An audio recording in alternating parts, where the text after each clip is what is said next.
What if I told you that sometimes reality can be stranger than fiction? That there are stories that refuse to die, mysteries that resurface like forgotten echoes across the decades, defying logic, explanations, and even the linearity of time itself. Today, we're going to dive into one of these stories, a tale that has haunted historians, investigators, and ordinary people alike for over a century. The girl who vanished twice, once in 1871 and again in 1950. A case that challenges our perception of reality and forces us to ask uncomfortable questions about time, identity, and the fragile boundary between what we believe to be possible and what might be hiding just beyond our understanding. This story isn't just a curiosity for lovers of unsolved mysteries. It's a crack in the mirror of our reality. It is the kind of story that pushes us to reflect on how much of the world around us we truly know. And maybe, just maybe, it will make you look at your world a little differently by the end of this video. It all began in the quiet, horse-drawn streets of Boston in the year 1871. The air was thick with the sounds of progress, yet still tinged with the slower pace of an era where people trusted what they could see, touch, and name. Technology was primitive by our standards, but the human need to make sense of the inexplicable was as present as ever. In that backdrop, a small girl named Mary Ellen Wilcox disappeared without a trace. She was last seen playing near the Boston Common, a safe place by the standards of the day. Witnesses claimed they saw her chasing a red ball into a thicket of trees, and then nothing. Panic swept through the community. Flyers were printed, search parties organized, and the local police scoured every corner. Yet the girl seemed to have been swallowed by the earth itself. Days turned into weeks, weeks into months. The Wilcox family never recovered from the shock, and the case slowly faded into one of the many unsolved tragedies that haunted the city's history. That would have been the end of it, a sorrowful story relegated to old newspapers. But something happened that would twist the narrative in ways no one could have anticipated. In 1950, nearly 80 years later, a young girl matching Mary Ellen's exact description, same age, same dress, same red ribbon in her hair, was found wandering near the same Boston Common. Witnesses described her as confused but otherwise unharmed. She gave her name as Mary Ellen Wilcox. She described her parents, her home, and the Boston she remembered, a Boston from 1871. The authorities were stunned. At first, they thought it was an elaborate hoax or perhaps a case of a lost child using the name from an old urban legend. But there was something about the girl's details, the way she described the city, the language she used. Everything matched the world of 1871 with an accuracy that baffled even the most skeptical investigators. It wasn't just what she knew, it was what she didn't know. She had never heard of cars, televisions, or even electricity. She described the world as it was 8 decades prior, down to the color of her family's wallpaper. Psychiatrists were brought in, trying to find explanations, amnesia, trauma, elaborate delusions. Yet the girl's identity couldn't be disproven. Her fingerprints, compared to those found in an old schoolbook that had belonged to Mary Ellen, were an almost perfect match. That should have been impossible. The newspapers ran the story under screaming headlines, branding her the timeless girl. Speculations ranged from time travel to reincarnation to elaborate conspiracies involving Cold War experiments. The public was fascinated. But within a few weeks, the story took an even stranger turn. Mary Ellen disappeared again. This time under circumstances just as eerie as before. She was seen entering the old Wilcox family house, abandoned and derelict by then, and simply never came out. Some swore they saw a strange fog envelop the house moments before she vanished. Others reported hearing whispers like echoes from another time. The house was searched, demolished, every stone turned over. And yet no trace of Mary Ellen was ever found again. It was as if she had walked back into the folds of history, leaving behind more questions than answers. This story became a modern myth, one of those cases that resurface in books about unsolved mysteries and fringe theories about time slips and interdimensional portals. But beyond the sensational headlines, the story of Mary Ellen touches something deeper in us. It plays with the uncomfortable possibility that time may not be as linear as we think, that perhaps the barriers between past, present, and future are more porous than we dare admit. Psychologists have often discussed the phenomenon of time slips, as a form of mass hallucination or as psychological projections born from stress or trauma. Yet the details in the Mary Ellen case stubbornly resist these conventional explanations. Skeptics point to the lack of definitive physical evidence. Believers argue that the impossibility of the story is precisely what makes it impossible to ignore. But what does this mean for us? Why should we, living in a hyper-connected, rational world, care about a girl who vanished twice over a century ago? Maybe because her story reminds us that our grip on reality might be thinner than we like to believe. It reminds us that behind the curtain of the ordinary, there might be cracks through which the extraordinary occasionally leaks through. And perhaps the most unsettling part is not that Mary Ellen vanished, but that we might never know how or why. And that uncertainty is the most human of all fears. The second chapter of this strange journey does not begin in the past, but in the aftermath of Mary Ellen's second disappearance. The 1950s were a time of optimism, of shiny cars and suburban dreams, but beneath that glossy surface, the mystery of the girl who vanished twice gnawed at the edges of public consciousness. For some, it became nothing more than a ghost story to tell around campfires, a weird urban legend born from the paranoia of a society newly obsessed with UFOs and atomic fears. For others, it became a symbol of something much more profound, the fragility of human certainty. Journalists, researchers, and curious minds kept returning to the case, combing through archives, interviewing aging witnesses, looking for that one overlooked clue that might explain everything. And what they found only deepened the enigma. Old police reports from 1871, thought to have been lost, were rediscovered in a crumbling municipal archive. They contained chilling details that hadn't been public knowledge during the 1950 incident. For example, it was revealed that when Mary Ellen disappeared the first time, several people in the neighborhood had reported seeing a strange, shimmering fog near the Boston Common, eerily similar to what was reported in 1950. Others claimed to have heard a strange humming sound, like distant machinery, though no such devices should have existed at the time. These reports had been dismissed as hysteria or the wild imaginings of grief-stricken neighbors, but seen through the lens of the second disappearance, they took on a more unsettling significance. Theories flourished in the public arena. Some suggested Mary Ellen had wandered into a natural time anomaly, a place where the laws of physics bent and twisted like the distorted reflections in a carnival mirror.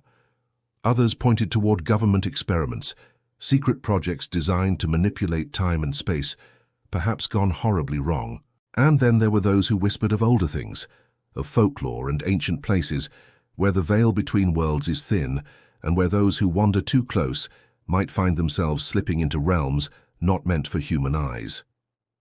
Among these voices was Dr. Eleanor Stokes, a professor of folklore and anthropology at a local university. She became obsessed with the Mary Ellen case, not just as an unsolved mystery, but as a key to understanding a pattern she had seen echoed in countless legends from around the world.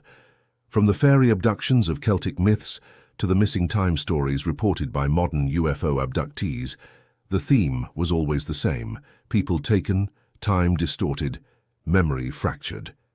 She proposed that Mary Ellen's case was not unique but part of a much larger, older phenomenon. She published papers, held lectures, and tried to get the academic world to take the story seriously. Most of her peers dismissed her as chasing phantoms, but she persisted, convinced that the case of the girl who vanished twice was the thread that, if pulled, could unravel our entire understanding of time and consciousness. Dr. Stokes wasn't the only one drawn into the rabbit hole. Amateur investigators began flocking to the site of Mary Ellen's last known appearances. They set up crude experiments, tried to measure electromagnetic anomalies, even attempted to recreate the conditions of the nights she disappeared. Some claimed success, reporting odd sensations, sudden feelings of disorientation, or hearing voices from the past. Skeptics called these experiences the result of suggestion, the human mind's tendency to see patterns where none exist. But the believers were undeterred. The abandoned Wilcox house became a magnet for these enthusiasts, as well as for thrill-seekers and paranormal tourists. The house itself seemed to fuel the stories. People reported seeing lights in the windows, despite the house having no power. Others claimed to see the silhouette of a young girl watching them from the shadows, vanishing when approached. The city eventually demolished what remained of the structure, hoping to put an end to the hysteria. But if anything, it only intensified the legend. The land where the house once stood was said to feel wrong. Animals avoided it. Electronics malfunctioned near it. Even decades later, locals whispered of strange figures seen at the edges of the lot at dusk. But perhaps the most disturbing development came in 1971, exactly 100 years after Mary Ellen's first disappearance and 21 years after her second. A group of students conducting an unsanctioned séance on the anniversary of the event claimed to have made contact with a girl named Mary Ellen. They recorded the session, and though the tape is of poor quality, the voice captured is unmistakably that of a young girl, speaking in the formal, old-fashioned dialect of the late 19th century. She described a place of shadows and whispers, where time doesn't flow as it does here, where she had been taken by figures she could not see but could feel, always watching, always waiting. When asked why she had come back in 1950, her answer was chilling. She said, "They let me go to see if I would be remembered, but they were disappointed, they always are." The recording spread like wildfire among the paranormal community, becoming one of the most infamous pieces of so-called evidence for time slips and interdimensional entities. Yet once again, skeptics argued that the whole thing could have been staged, that it was a clever hoax or the result of the students' imaginations combined with the power of suggestion. Still, the legend refused to die. Throughout the following decades, Mary Ellen's story would resurface periodically in pop culture, documentaries, and conspiracy forums. Each retelling added new layers of speculation, blurring the line between fact and fiction. But amid the noise, certain questions remained stubbornly unanswered. Where did Mary Ellen go during those missing years? How could she have remained the same age in both 1871 and 1950? And why did she vanish again as mysteriously as before? Some argued that the answer was metaphysical, that Mary Ellen had become trapped in a temporal loop, a living ghost of a moment that never ended. Others believed she was a victim of entities beyond our comprehension, perhaps even beyond our universe. And then there were those who wondered if she was the result of a paradox, an error in the fabric of reality itself, a glitch that the universe was trying to correct by making her vanish again and again. But the truth, if there ever was one, remained elusive. Mary Ellen became more than a girl. She became a symbol, an open wound in the collective psyche, reminding us that there are places where logic fails, where the maps end, and where the familiar rules of cause and effect fall apart. She became a cautionary tale for those who dare to ask too many questions about the nature of time and reality. And perhaps most unsettling of all, she became a mirror held up to us, forcing us to confront the possibility that we might not be in as much control of our world as we like to think. In the years that followed, the story of Mary Ellen Wilcox continued to echo through the corridors of forgotten archives, fringe science journals, and the darker corners of the human imagination. But while public fascination waned and the world moved on to newer mysteries, a small group of researchers, skeptics, and believers alike refused to let go. They understood that the story wasn't just about a girl who vanished. It was about the unsettling possibility that the world was far more fluid, fractured, and unpredictable than our carefully crafted narratives allowed. Among these people was a young physicist named Alan Corwin, who, inspired by the Mary Ellen case, dedicated his career to the study of what he called temporal anomalies. Unlike many before him, Alan wasn't interested in sensationalism. He approached the subject with rigorous scientific discipline, using advances in quantum mechanics, chaos theory, and psychology to explore the nature of what had happened, or what could have happened, to Mary Ellen. His research led him to uncover patterns hidden in the chaos.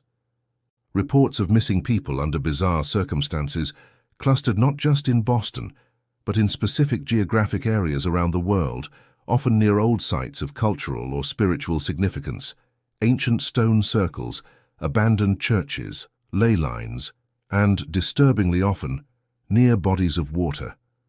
Alan hypothesized that these areas might act as thin spots in the fabric of space-time, places where the natural order of things was more vulnerable to distortions, slips, or even breaches from other dimensions. He became convinced that Mary Ellen had been caught in one of these zones. But what truly haunted him wasn't the idea that these anomalies existed. It was the possibility that they weren't accidents at all.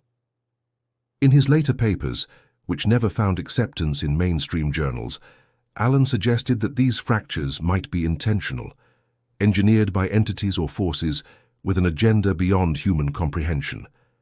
He pointed to patterns in the timelines of other disappearances, the odd synchronicities, the reports of individuals returning after decades with no memory of where they had been, sometimes speaking of places with no sun, no time, only whispers and watchers.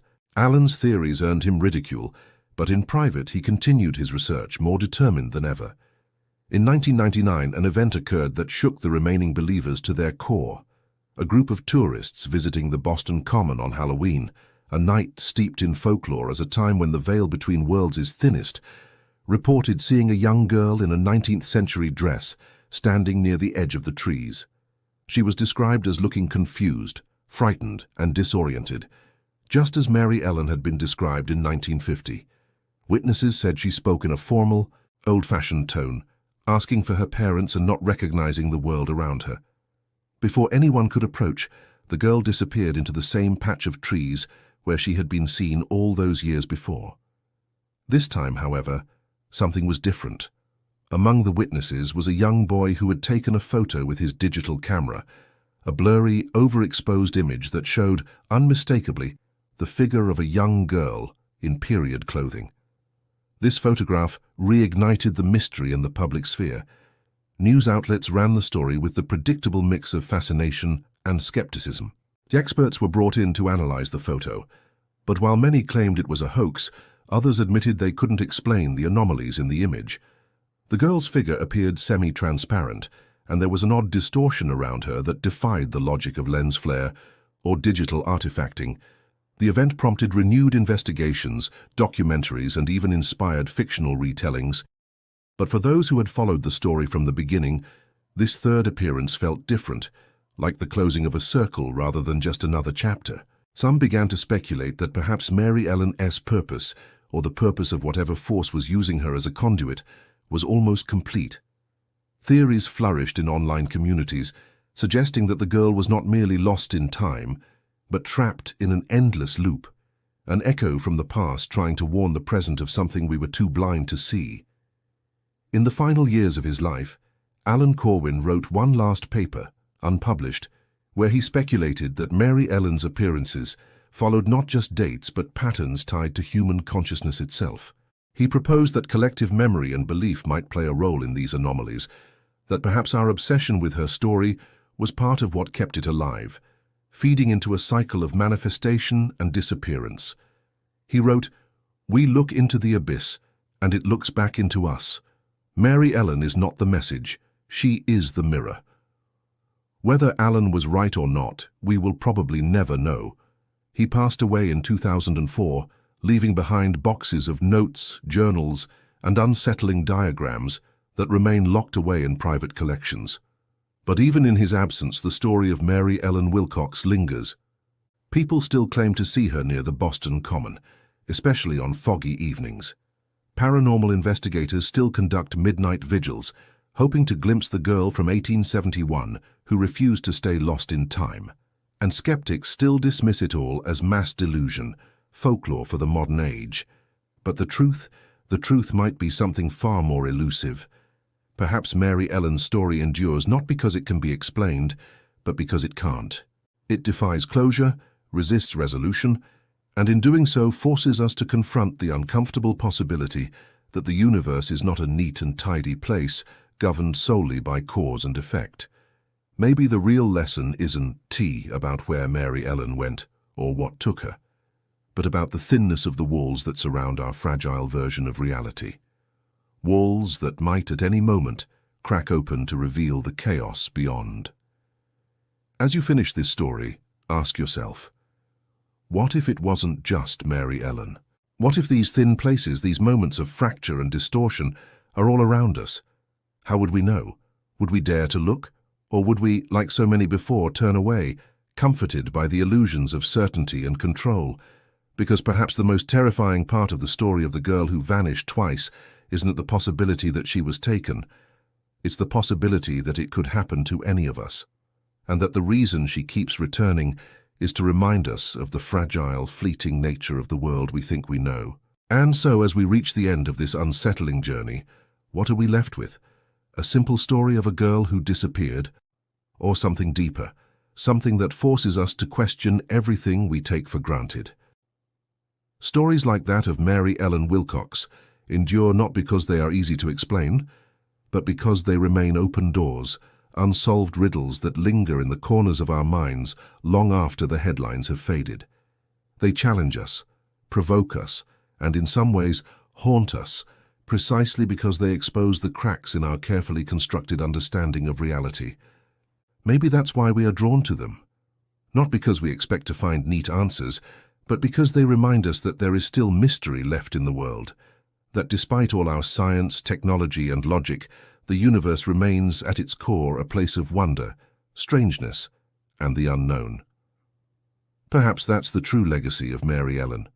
She forces us to sit with the discomfort of not knowing, to embrace the ambiguity, and to remain open to the idea that the world is far more complex than our maps can show.